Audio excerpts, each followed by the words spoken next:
I'm here on behalf of BeInCrypto, and before the interview today, make sure to go and check out their website, www.beincrypto.com, for crypto news, trading advice, and much more.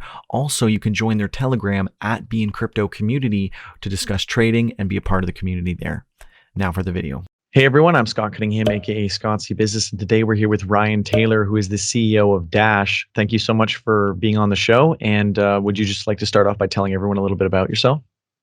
Sure, that'd be great. First of all, thanks for having me on. My background, I come from Wall Street. I have a MBA from Columbia Business School. I was at McKinsey for about 7 years in their financial services practice. And then I joined a hedge fund as an analyst, covering payments and fintech for a multi-billion-dollar hedge fund in New York. And it was in that role that I first got exposed to Bitcoin and began exploring the space. Really got involved in the Dash project in 2014 and dove in headfirst in 2016 at a time when it was still a little crazy to jump ship and on a traditional career into cryptocurrency. Awesome. So for people who don't know what Dash is, do you want to just give them a brief introduction to what that's all about? Yes. So Dash is a cryptocurrency based on Bitcoin. It's based on Bitcoin's code base, but it's been enhanced for the payments use case. Payments are incredibly cheap. The network is far more scalable, and the transactions themselves confirm in 1 to 2 seconds. And are actually respendable by the recipient, and so it acts a lot more like cash. It's instantaneous and is really one of the only options in the cryptocurrency space that will function well at the point of sale, where most transactions still occur today.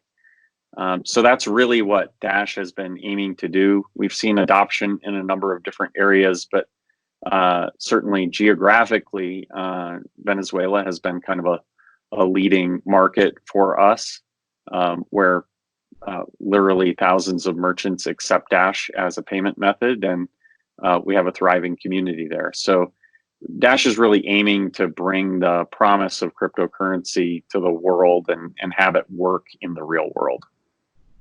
Yeah, absolutely. I just before we got on, I looked and saw if there was any Dash ATMs located by me, and there was 2 in my city. So how many Dash ATMs are there right now, and how many countries are actually taking advantage of that?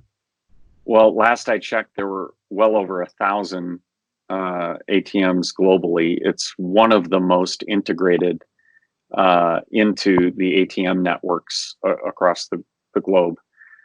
And a lot of it is because of that use case that it fulfills. You can actually purchase some from an ATM and use it immediately at a counter nearby, just as an example.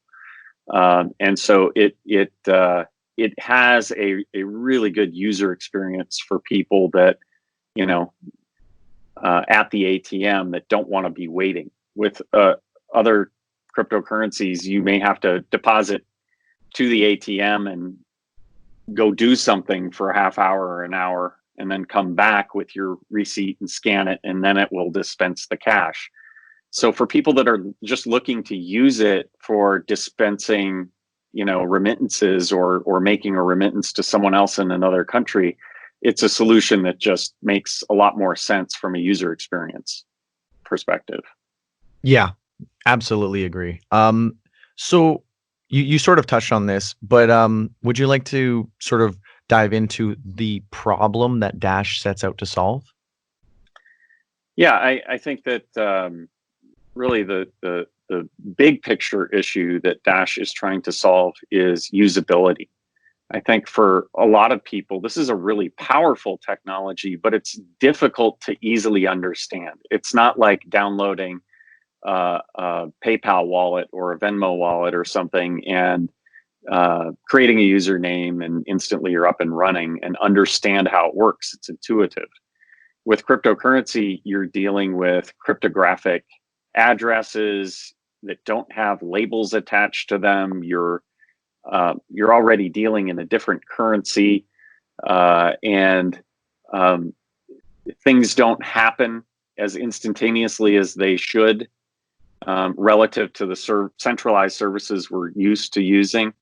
And so overall, the strategy that Dash is following is to make cryptocurrency as accessible and relevant to people as possible. One of the things that we're working on right now, and it's on a public testnet, is our Dash platform. Dash platform, excuse me, is another layer to the network, and it allows data to be stored within the network. And that brings all kinds of new possibilities to what you can do.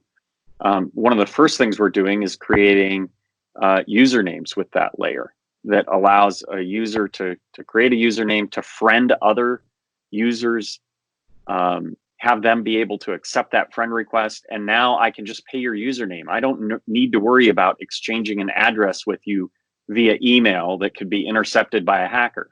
I don't have to worry about repeating that process every time I want to transact with you.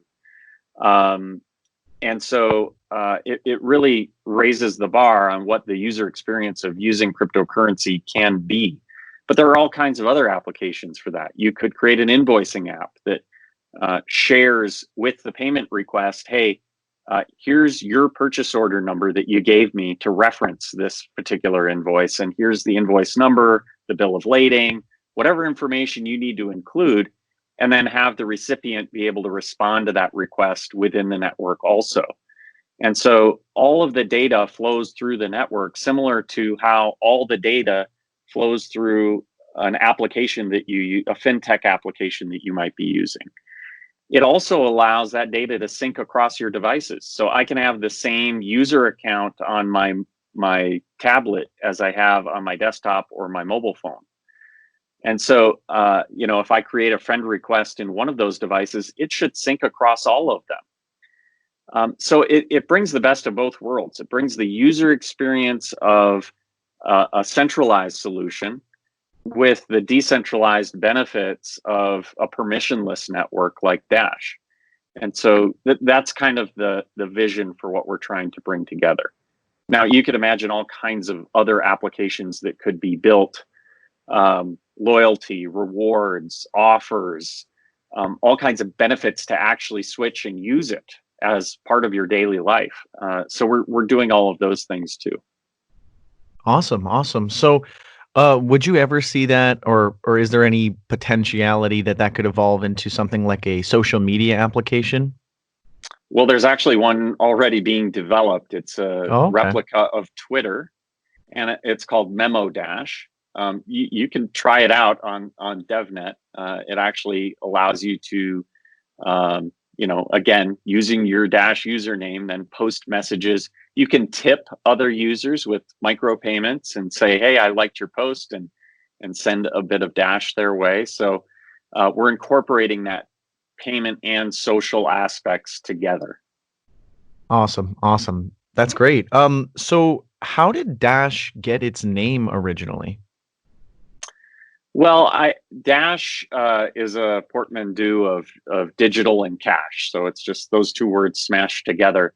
But I think one of the reasons the community really liked the name and adopted it is because at the time we were rolling out a new feature called Instant Send that I described earlier, where a transaction can be confirmed instantly,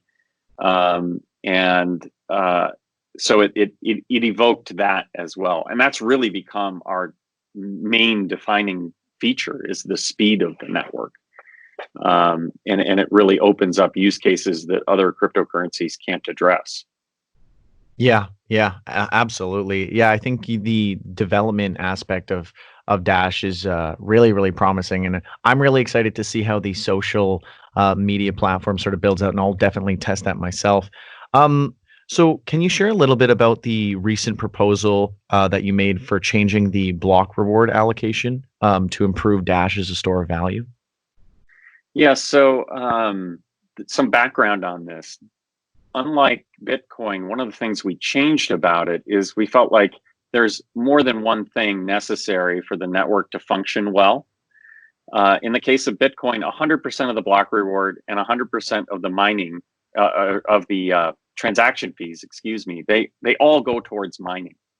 And that's the process of securing the network. But there's other tasks that are important. You need legal work done. You need developers. You need marketing. You need business development in order to get it integrated into services that your users will benefit from. All of those things add value to Dash, not just mining. And so we wanted to incentivize all of those things. So the way that our block reward is allocated is approximately 45% goes towards mining, 45% towards what are called master nodes. These are the nodes that host all of these services that we're talking about. And they're hosted in high speed, high availability data centers, and are rewarded for doing that. And that's one of the reasons our network is scalable, one of the reasons why it's fast. And then the last 10% is allocated towards what we call treasury, or our proposal system. This is a funding that anyone can access. Anyone is free to put a proposal up to the Dash network to say, hey, I want to do X for Dash, and here's what I'm asking for in return. This is where Dash Core Group, my organization, gets its funding from. We put proposals up to the network for our ongoing needs, as well as one-time needs that we might have.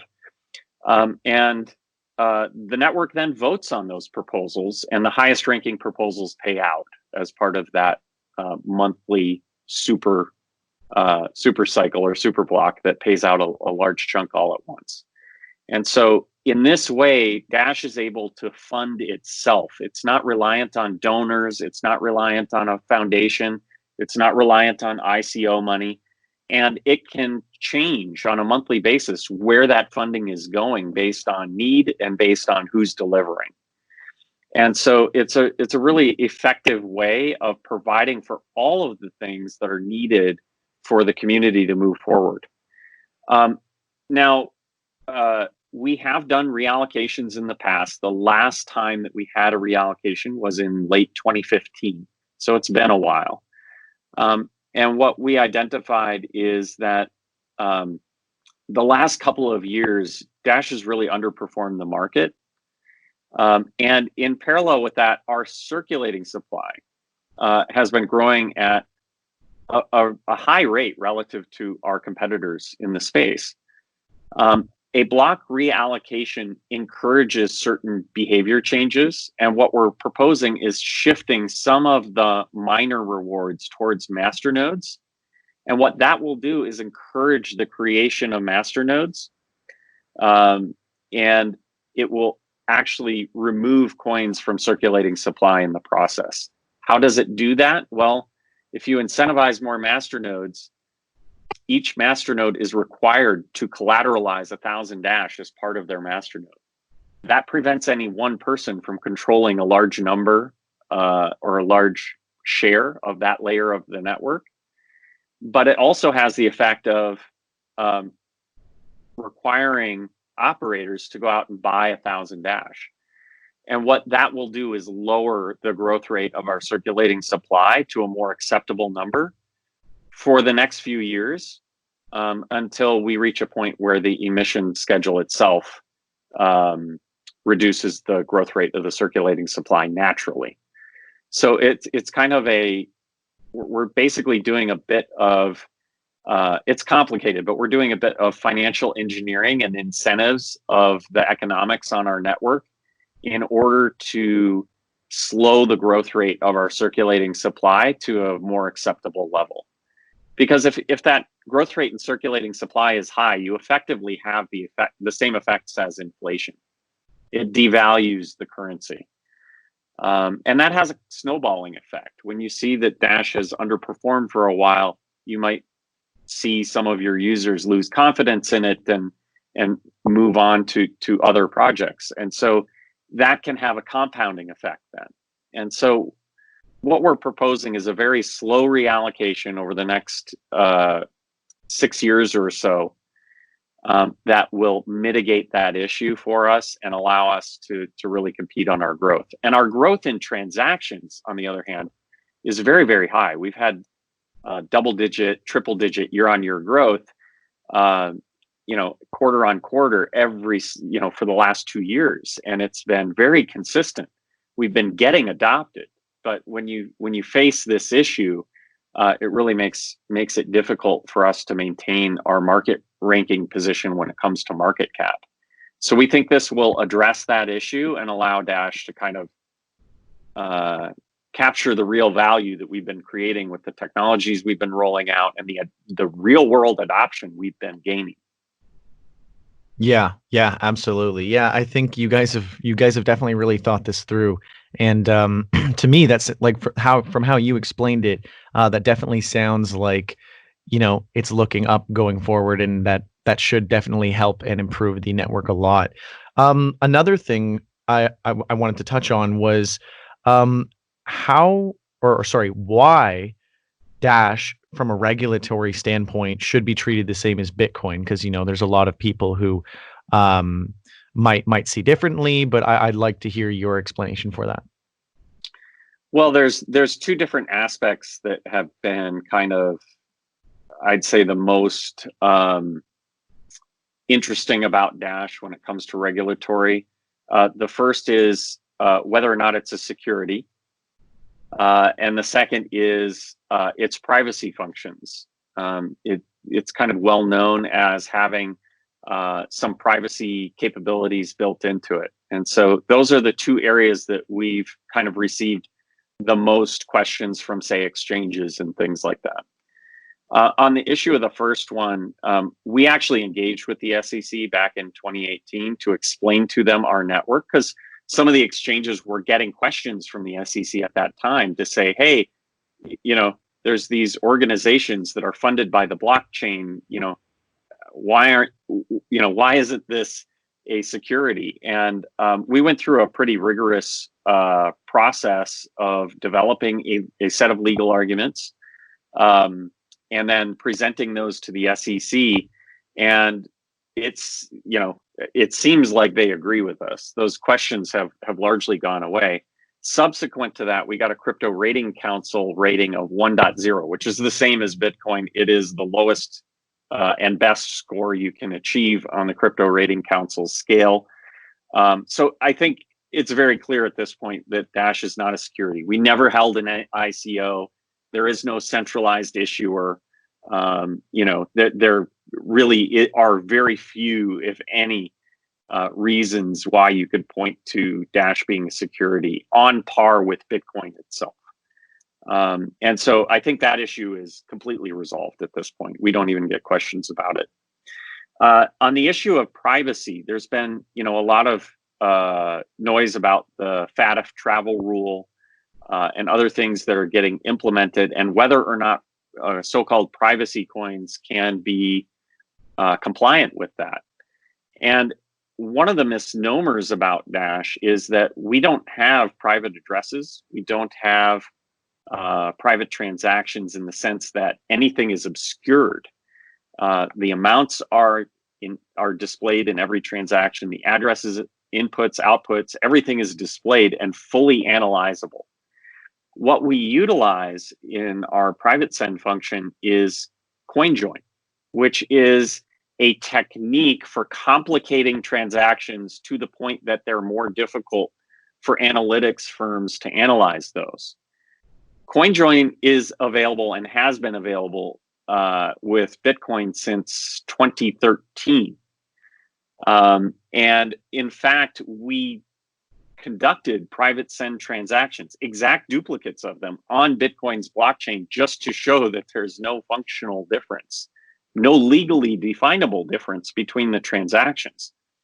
What Dash has done is standardized those CoinJoin transactions. We have made them easier and cheaper to implement for the user. They literally just push a button.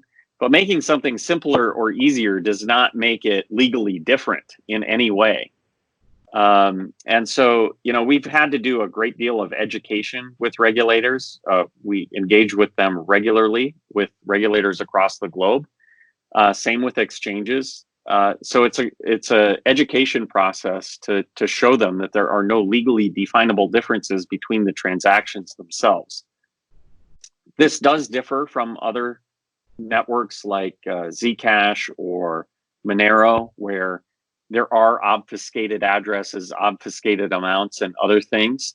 And they'll have a different set of challenges that they'll need to address from a regulatory standpoint. But we don't think there's any reason why Dash should not be treated identically to Bitcoin. In fact, Bitcoin has off-chain transactions with Lightning Network. That's something we don't support and don't. We plan to scale on-chain, and so that's not something that is a regulatory concern when it comes to Dash. We don't have certain types of CoinJoins, like Bitcoin has several wallets that have Xiaomin CoinJoin. These are CoinJoins that shield the information even from the coordinating server that is coordinating the transactions between users that complicate these transactions. And so, there's not many arguments for why Dash, from a regulatory standpoint, needs to be treated any differently. And we do have AML service companies like CoinFirm, Blockchain Intel, and recently Chainalysis now is supporting Dash. They can identify when this CoinJoin mixing has occurred.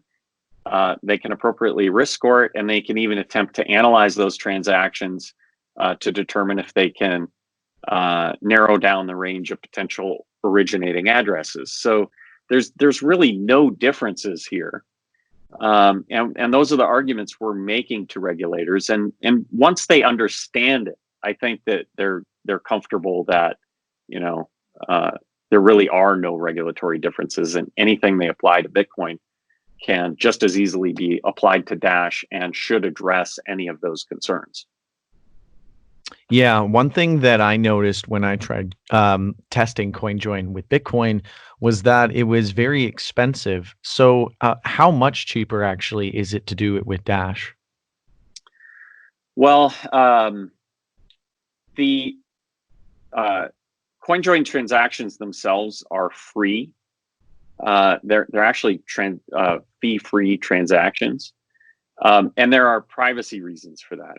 There's a little bit of information leakage that occurs when you attach a fee to it, because that fee then becomes associated, and the originating address for that fee becomes associated with the transaction itself. And so there is a little bit of information leakage there. For that reason, we don't support that. There is a separate fee that is randomly taken from each user's wallet. And that fee, I think, is 0.001 Dash or something like that. And so it's about 7 cents that gets occasionally deducted on a random basis from the participants to these CoinJoin transactions. And the result is that the actual fee is a fraction of a cent per mix that you perform. And so it's really a negligible fee. It allows the users to gain a solid amount of privacy. And then there's a normal transaction fee when they actually go to spend their mixed funds. And that's just a normal transaction fee. Okay, awesome. Yeah, that definitely sounds very affordable. And I think that is a very small price to pay for privacy.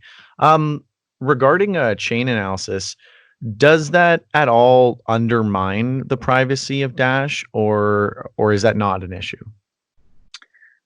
It's not an issue for a couple of reasons. One is we already had AML providers. Chainalysis just happens to be the leading one that's integrated into the most services. So this should actually enable Dash to expand its footprint in the industry because of the number of services that rely on Chainalysis. Well, now they can open up their services to Dash. So there's a lot of benefit there. In terms of whether or not there should be concerns that the privacy of Dash is somehow broken, that isn't the case. what Chainalysis can do for a service provider is they can identify the fact that funds are mixed. They can see on the blockchain that they're using private send funds and transacting using private send. Now that fact will go into a number of other factors that they will analyze, including what is the amount? If the amount is $5, the risk may not be that high that there's money laundering happening here. And so they'll take that into account along with a number of other factors in determining whether or not there's a risk in a particular transaction. They can also attempt to analyze the transactions themselves, the CoinJoin mixing, to attempt to determine the origin of funds. If you do use too few, have a setting where it's too few rounds of mixing, and you use a lot of inputs into a transaction, those transactions can be de-anonymized.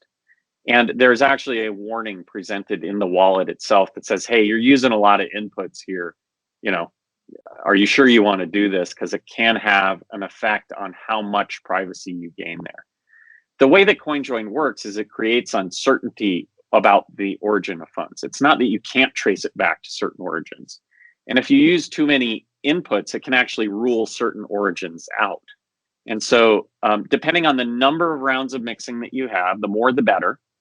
And the number of inputs that you use, the less the better. That's kind of a measure of the overall privacy.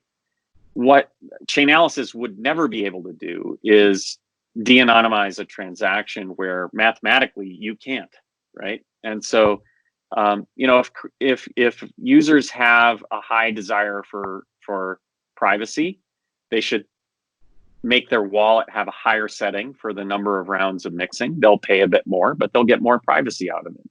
If you're just trying to keep your nosy buddy that you occasionally settle a bar tab with, and you don't want him knowing that you've got 10 grand because you owe him $100 right now, then set it to 2 rounds of mixing and you're going to be fine. He's not going to go acquire Chainalysis's services to figure out whether or not you've got the $100 that you owe him. So, I think that it depends on what you're, how much privacy you desire and what you're willing to pay. And that should determine what settings you use within the wallet. Yeah, that makes a lot of sense. It's really just, you can pay more if you want more privacy, and if you want to just use the default, it's very, very affordable anyways.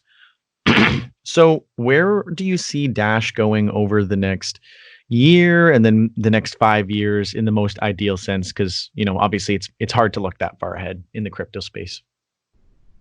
Yeah, I mean, if you would have asked me 5 years ago where the project would be right now, it'd be very difficult to guess. And so I do believe in the promise of cryptocurrency. We are getting very close to having Dash platform move to our formal testnet. All of the functionality of platform is there. We're really working on the security aspects of those functions now. Things like ensuring there are fees, appropriate fees to prevent spamming, being able to support light clients like your mobile device, without keeping a full copy of the blockchain and all of those services. Developing some of the software development kits so developers can build their own applications on Dash. All of those things are kind of coming together at this point, and we're really focused on these security aspects to make sure that all of these things can be done safely. Once we're there, we'll release that to mainnet. I think that'll be transformative for Dash. We're already seeing a great deal of engagement from our developer community that's growing, and seeing the advantages of building things on platform. And so I think we'll see an explosion of new use cases. I think that we will see much easier integration into additional merchants. We do see continuous growth in the transaction counts on our network. And we've really entered new phases of growth in Venezuela, where we're starting to get major retailers. We're starting to get point of sale systems that have thousands of merchants integrated into them. We're starting to see the first opportunities to earn Dash directly in the country that are rolling out soon. So freelancers and people of that nature that will be able to just directly earn Dash, and that will help solve one of the problems of how do you acquire it in the first place. Well, if you're getting paid in it, that's the default of what you're going to go out and spend.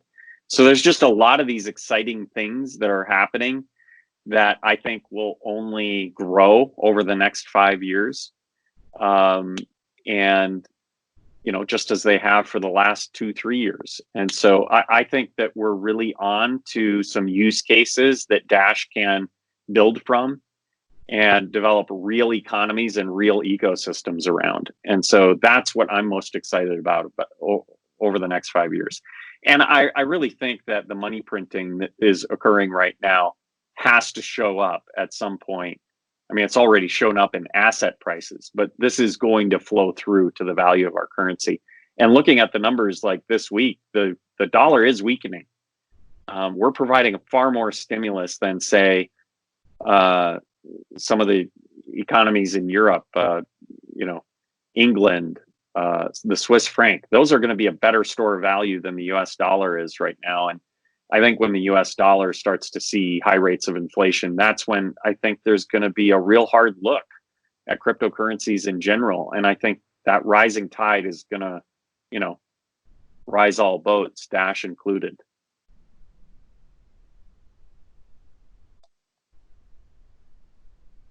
I have lost audio on you. Oh, there we go. My bad. Okay.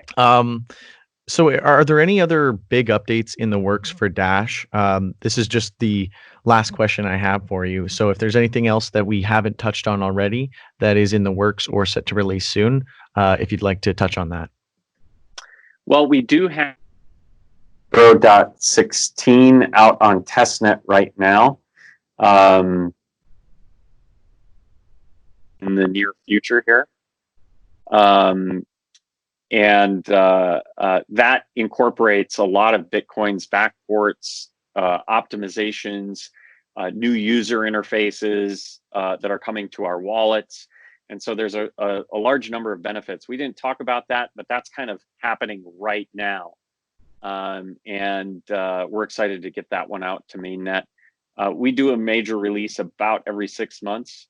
So this is kind of a big step forward in terms of performance, scalability, and a lot of other things of our network. Awesome. So where can everyone go to learn more about Dash, and where can they follow along on social media for Dash and yourself? Well, I think that dash.org, our website, is the perfect place to start, because there's links to literally all of the different communities, from Discord to Telegram to Twitter to whatever that you want to follow.